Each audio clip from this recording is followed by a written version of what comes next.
different misconceptions about stress. Some people think it's a sign of weakness. No. Some people think that stress is good for you. The answer is no. But there's one thing that is for sure, is that stress is different for everybody. It's different to everybody. It's how everybody is. Everybody responds in a different way. Speaker or no speaker, you're a person. You're a person, so you will all respond in different ways. So stress is not good for you. So what actually is good for you? What is the difference between pressure and stress?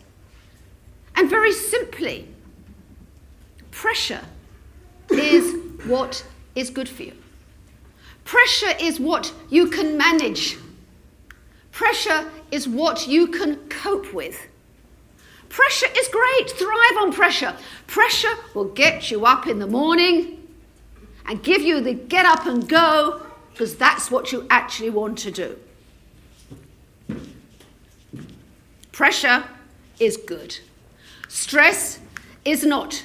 And stress is actually very, very simply excessive pressure. Too much pressure. So if you can balance your pressure enough, and if you can balance your pressure that it's actually working for you, and you're not having sleepless nights, then that's great. But we need to know when pressure then starts becoming stress. That's what we need to know. Here is your challenge. You need to know how to turn on the stress response. However, you need to know how to turn it off. You cannot have the stress response 24/7. That's one thing you actually can't do, because that's not going to be working for you. If you don't turn off the stress response, then you can experience anything like this: heart palpitations, not sleeping at night, feeling of low self-esteem. It can happen to anybody, anywhere. You may experience your heart palpitations. You may experience not sleeping at night. You may experience, do you know when your teeth grinding, but it's a sign of stress? You may recognize it. It'll go away, Carole. It's not a big issue. It's just me. It's just one of those things. And you end up at the doctor's surgery.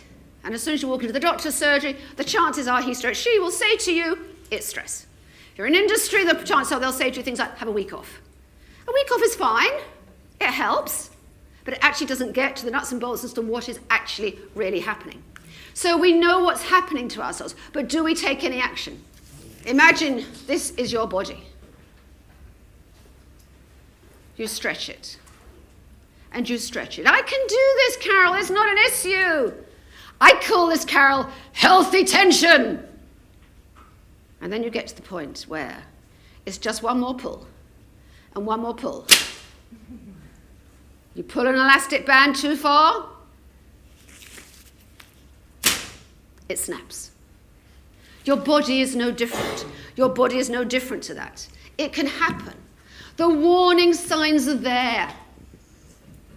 Don't ignore them, because if you want to live the dream, don't ignore the warning signs. Stress happens to anybody. Whether you're an aspiring speaker, an experienced speaker, or a celebrity. It makes no difference. Stress will be experienced. You want to be working with healthy tension. You want to be working with healthy pressure. You do not want to be working with stress. There are many tools. There are many, many tools. I've written about many tools in my book. But I've just taken what I would like you to take away today, 6. Because then you can possibly take something from the presentation. You can think, yes, I can do that. Please take one. So let's look at, to start off with, your warning signs. One thing I'm going to say to you is, professional speakers, aspiring or experienced, you are not exempt. You may do things absolutely great, and I accept the fact that you do, but you're not exempt. When you're tired and you can't sleep, you're not exempt when things are going around in your mind. That's tool number 1. Tool number 2, The life of a professional speaker, particularly if you're traveling, is not necessarily conducive to eating healthily. So think, organize yourself. Think to yourself, well, I'm going to be on a plane, I'm going to be on a train, so I need to take some food with me, because actually I know that actually what I'm going to be given is not what's going to be good for me. You need to actually take the foods that are going to boost your immune system. You want to keep your cells healthy. You want to take the foods that are going to boost your nervous system. You want to drink enough water to make sure you don't get dehydrated. Tool number 3, take regular exercise. And regular exercise is not walking around your office. It's really carving out time to actually walk, to exercise. Take the escalator. Take the stairs. Try and think of ways that you can actually keep fit. One of the greatest things that I bought last year was a Fitbit. I love it. It motivates me. How can you motivate? It does. I was in a situation a few evenings ago when my partner said to me, why are you walking up and down? I said, because I'm on 9,500. I've got another 500 to go. He said, you're cracked. I said, well, we know that. But I want to get the little ooh that comes at the end of it because I get to my 10,000 steps. Tip number 4, to get a good night's sleep. How many of you go to bed with your mobile phones? And I reckon there are a lot of people who do, but actually haven't admitted to it. Because it's just in case somebody calls. That tweet might have come out where I was mentioned, and I have to retweet it immediately. Okay.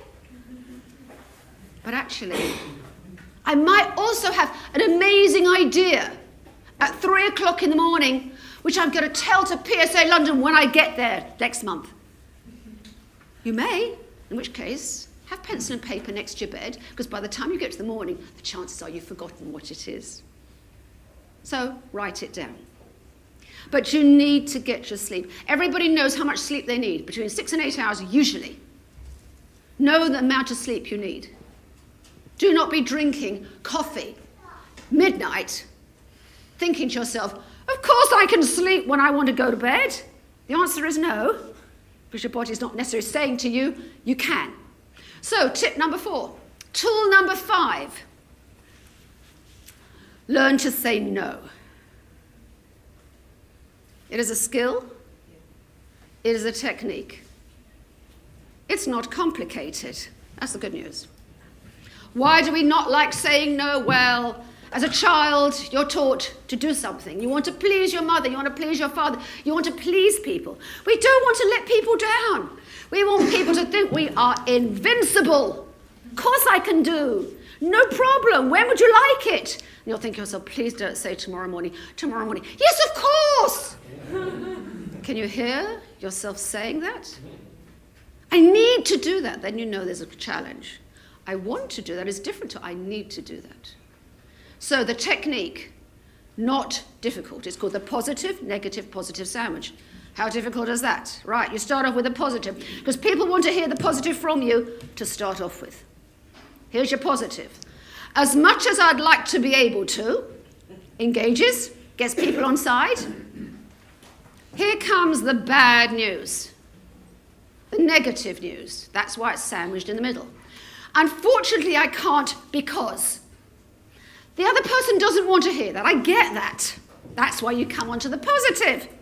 However, what I can do is not forgetting that everybody will remember the last thing that you say to them.